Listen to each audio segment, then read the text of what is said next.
Hello दोस्तों, और कैसे हो आप सभी। अभी यहाँ गोल्ड में मेरा एक रनिंग ट्रेड चल रहा है और ये ट्रेड मैंने सिर्फ अपने फंडिंग अकाउंट पे ले रखा है। और इस ट्रेड के पीछे का अगर मैं लॉजिक एक्सप्लेन करूँ तो बहुत ही प्यारा लॉजिक है। अगर आप भी इस लॉजिक पे ट्रेड करोगे तो 10 में से 8 ट्रेड आपके सुपर्ब जाएंगे, मज़ेदार एकदम। तो आइए मैं एक बार इसका लॉजिक एक्सप्लेन कर देता हूँ। तो सबसे पहले ये एक अच्छा सपोर्ट जोन है 1 मिनट के टाइम फ्रेम पर, ठीक है। यहाँ से 2 बार प्राइस अपर डायरेक्शन में दिया था, बट इस सपोर्ट को मैंने 1 मिनट पर जाकर मार्क नहीं किया, मैं इसे 5 मिनट पर मार्क किया था मैंने। जैसा कि आप यहाँ देख सकते हो 5 मिनट के टाइम फ्रेम पर यहाँ से बैक टू बैक सेलिंग हो रही थी। एक ये सपोर्ट जोन था, यहाँ से सेलिंग हुई थी, तो मुझे भी यहाँ पे कहीं सेल का ही ट्रेड करना था। ये क्या है, छोटे से जोन से प्राइस रिवर्स हो रहा है, ठीक है। मुझे भी यहाँ पर एक छोटा सा सेल का ट्रेड करना था, तो मुझे ये एरिया दिखा सेलिंग के लिए जो सबसे बेस्ट होगा। यहाँ पर आने के बाद इस कैंडल ने बहुत खतरनाक वीक बना के अप डायरेक्शन में क्लोजिंग कर दिया। अब यहाँ पे सभी लोगों का क्या माइंडसेट होगा, एक तो सपोर्ट जोन पे है और इतना अच्छा वीक आया, उसके बाद ग्रीन कैंडल, हम बाइंग में जाएंगे, ठीक है। यहाँ पे सब यही सोचेंगे कि हम बाइंग में जाएंगे, और हुआ उसका अपोजिट। इस जोन पे फर्स्ट ब्रेकडाउन के बाद ये जो पुल बैक आया, इसके बाद सब लोग यहाँ जैसे ही बाइंग में एंटर करेंगे। बट मैंने बाइंग में क्यों नहीं एंटर किया, मैं वो बताता हूँ। चलो, टीपी डन। ऑफिशियली इस ट्रेड में मेरा टीपी डन हो चुका है। अब ओ माय गॉड, क्या गिर रहा है गोल्ड यार, इसमें भी टीपी डन। चलो, मेरे दोनों ट्रेड में हो चुका है टीपी, बट यार मैं थोड़ा सा और यहाँ बड़ा टीपी लगा सकता था, 150 फिप्स का यार। चलो कोई नहीं। तो एक बार लॉजिक को समझ लेना, बहुत इजी हो जाएगा आपके लिए ये ट्रेड। ये सपोर्ट जोन तो आपको समझ में आ गया, क्योंकि मैंने देखा प्राइस टॉप से यहाँ पे गिर रहा था, तो मुझे भी डाउन साइड का ही ट्रेड करना था। फर्स्ट ये वाला ट्रेड मेरे से मिस हुआ यहाँ पर। ये वाला ट्रेड भी बहुत प्यारा था, ये वाला ट्रेड मैंने अपने दूसरे अकाउंट पे लिया होता, बट यहाँ नहीं ले पाया। मैं दिखाता हूँ। अच्छा, सब ट्रेड का लॉजिक एक ही जगह एक्सप्लेन कर देता हूँ यहीं पे। ये वाला ट्रेड जो अभी मैं बता रहा था, ये वाला ट्रेड ये मैंने यहाँ पे लिया था 150 फिप्स का टारगेट। अब मैंने 150 फिप्स का टारगेट क्यों रखा है, ये नीचे PSY लेवल है 4800 का। सबको पता है PSY लेवल एक सपोर्ट और रेजिस्टेंस की तरह एक्ट होता है। तो ये मेरा टारगेट था, बट इसे मैंने इधर ही कहीं क्लोज कर दिया था थोड़ा पहले ही। बट ऑफिशियली टीपी में रहा था और इसी टीपी से रिवर्स भी हुआ।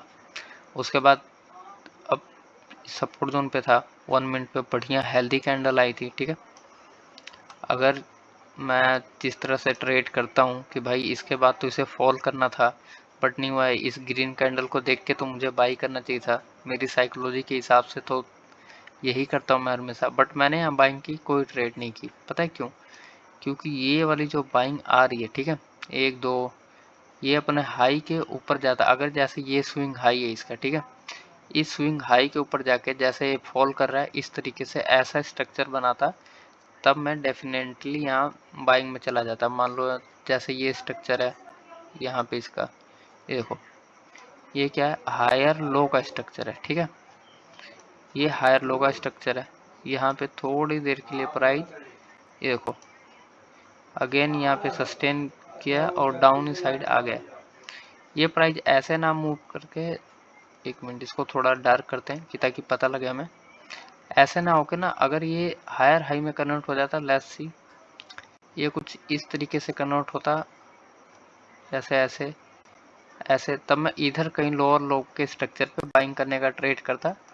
बट ऐसा हुआ नहीं, तो मुझे पता था मैं ट्रेड डाउन साइड का ही देखूं तो ज़्यादा बेहतर है। और अगेन इसी सपोर्ट जोन के ब्रेकडाउन पे, यहाँ पे फर्स्ट ब्रेकआउट पे सबको इनवाइट किया, सारे नवे सेलर्स को, उनके एसएल लिए अगर इसको बाइंग में जाना था, ठीक है। तो ये बहुत बढ़िया मौका था बाइंग में जाने का। यहाँ पे बहुत सारे एसएल मिले होंगे, अपर डायरेक्शन में मूव दे देता, एकदम बड़ी बड़ी कैंडल बनाता, 2 3 कैंडलों में फटके इनके ऊपर। ये भी जो सेलर है इनको निकलने तक का टाइम नहीं देता, बट इसे बाइंग में जाना नहीं था, टाइम पास करके और फॉल करना था, जिस वजह से मैंने ट्रेड किया। और ये वाला ट्रेड तो मैंने आपके सामने ही लिया है, ठीक है। पीछे के जो मैंने 2 ट्रेड लिए हैं एक बार वो एक्सप्लेन कर दूं। और ये सपोर्ट जोन है, ठीक है। अब सबसे पहले मैं टॉप से बात करता हूँ कि मैंने ये वाला सेल का ट्रेड क्यों लिया। तो इसके लिए हमें जाना होगा थोड़े बड़े टाइम फ्रेम पर, शायद 15 मिनट पे, हाँ शायद शायद क्या 15 मिनट पे, 1 मिनट कहाँ गया, छोटे करते हैं चार्ट को। ये सुबह से मेरा तीसरा ट्रेड है, आज मैंने बहुत ज़्यादा ट्रेड नहीं किया है। ओहो, अगर ये इसके नीचे आता है यार तब तो और ज़्यादा गिर सकता है। एक और सुपर ट्रेड होगा इसके यहाँ पर, अगर ये इसके नीचे फॉल करता है ना, कैंडल क्लोज करता है कोई बढ़िया सी प्यारी सी कैंडल, तो एक और हमें स्ट्रक्चर फॉल देखने को मिला। अच्छा चलो हम यहाँ पे बात करते हैं।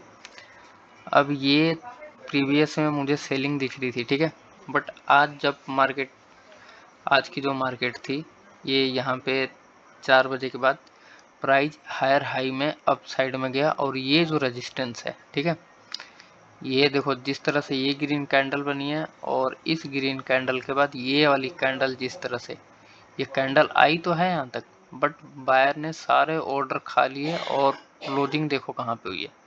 इसका मतलब प्राइस को यहाँ ब्रेक आउट करके अपर डायरेक्शन में जाना चाहिए था। यहाँ पे बाइंग भी स्ट्रॉन्ग है, यहाँ भी स्ट्रॉन्ग है और ये सेलिंग बहुत छोटी सी है, तो जाना चाहिए था ना, बट ऐसा नहीं हुआ। जब इसका ब्रेकआउट नहीं हुआ तब मैं छोटे टाइम फ्रेम पर आया, और अभी तो मैं बहुत लेट आया था मार्केट में, तो जिस वजह से ये वाला मूव तो मैंने मिस कर दिया। वैसे भी मैं यहाँ ट्रेड भी नहीं करता, ये देखो यहाँ पे कोई डायरेक्शन ही नहीं है, यहाँ पे मैं क्या ट्रेड करूँगा। इस सपोर्ट जोन के ब्रेकडाउन पे एक ट्रेड कर सकता था, ज़्यादा ज़्यादा ये पॉइंट मुझे मिलता।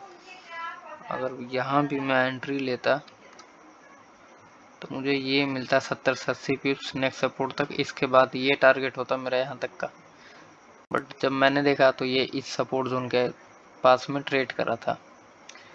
अब इस सपोर्ट जोन पे प्राइस हायर हाई लगा रहा था, ठीक है, एंड जब यहाँ पे टच होता है तो अपने हाई को भी नहीं निकालता, अपने उस हाई के से पहले ही प्राइस फॉल करता है, ठीक है। उसके बाद अगेन सपोर्ट जोन पे आता है और इस बार तो और गंदा, इस हाई को भी नहीं निकालता है और ब्रेक डाउन करता है। अब इस ब्रेक डाउन पे मैं एंट्री करता हूँ और इस कैंडल के हाई का ऐसे लगाता हूँ, ठीक है। अब मेरी एंट्री के बाद मेरे को, भाई मैं कसम से बता रहा हूँ, बहुत क्या बोलते हैं, मेरे को लग रहा था ऐसे लिट हो जाएगा, जिस तरीके से कैंडल रिवर्स हो रही थी।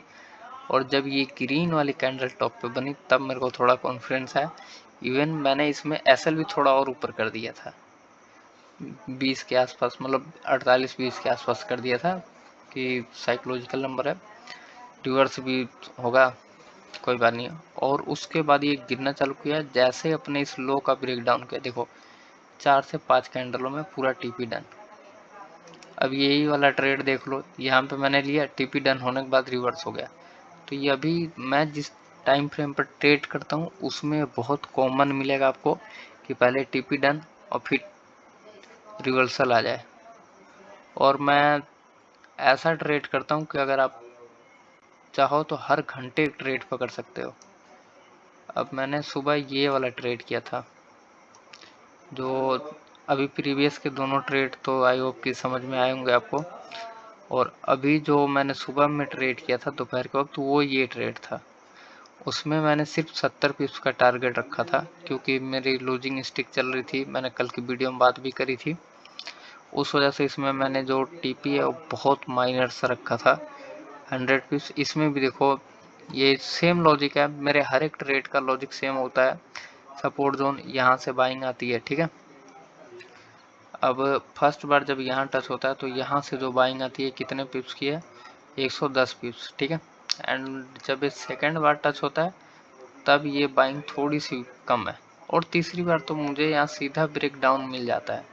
तो ये इंडिकेट करता है कि मैं यहाँ सेल साइड ही ट्रेड करूँगा, बाइंग साइड नहीं करूँगा यहाँ। उसके बाद ये बायर्स, ये जो भी सेलर है यहाँ पर, जो भी वीक सेलर्स आए होंगे, भाई बहुत बहुत सारे लोग सपोर्ट रेजिस्टेंस ट्रेड करते हैं। कल मैं तो करता नहीं हूँ, ब्रेक डाउन बहुत से लोग ट्रेड करते हैं। तो जब ये पहली बार इसको ब्रेक डाउन किया होगा, यहाँ बहुत सारे लोगों ने एंट्री बनाई होगी कैंडल क्लोजिंग पर, बहुत से लोग रनिंग कैंडल पर भी एंट्री बनाए होंगे। एसएल कहाँ, इस हाई का। बट क्या यहाँ तक कोई रुकेगा एसएल तक? मेरे को लगता है सिर्फ 20% लोग ऐसे होते हैं जो शायद रुकते होंगे एसएल तक, क्योंकि सबको डर लगता है। मुझे भी लग रहा था कि जब ये कैंडल रिवर्सल आ रही थी तो मुझे भी डर लग रहा था कि शुरू में तो मेरा एसएल ये था, इसमें जो एसएल है मेरा शुरू में ये था। फिर जब ये कैंडल बनती है तब मैं अपना एसएल ट्रेल कर लेता हूँ, उसके अगले ही पल मेरा टीपी हिट हो जाता है। आज मैंने ज़्यादा ट्रेड नहीं किए, मॉर्निंग से 3 ट्रेड किए और ये तीनों समझ में आए होंगे आपको। अब देखो, अब इसका क्या करोगे? पूरा टीपी डन होने के बाद ये ट्रेड रिवर्स हुआ।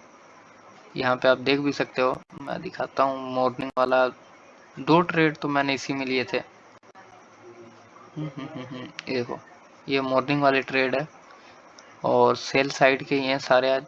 ये वाला भी ट्रेड सेल का ही था, उसके पहले वाला इधर वाला ये भी सेल का ही था, और अभी जो किया वो भी सेल साइड का ही ट्रेड। तो मैं बस इतना कहना चाहूँगा कि आप जिसको भी ट्रेडिंग सीखनी है, जो रियल में ट्रेडिंग सीखना चाहते हैं, वो सब्सक्राइब करें, क्योंकि यहाँ पे काफ़ी अच्छी अच्छी लर्निंग आपको समझाई जाती है और आपको बढ़िया प्योर तरीके से प्राइस एक्शन बताया जाता है कि किस बेस पर आप ट्रेड कर सकते हो, क्या लॉजिक होगा और आपके लिए क्या बेस्ट हो सकता है। बाकी मिलते हैं अपने नेक्स्ट लर्निंग वीडियो में कल के दिन एक नए ट्रेड के साथ।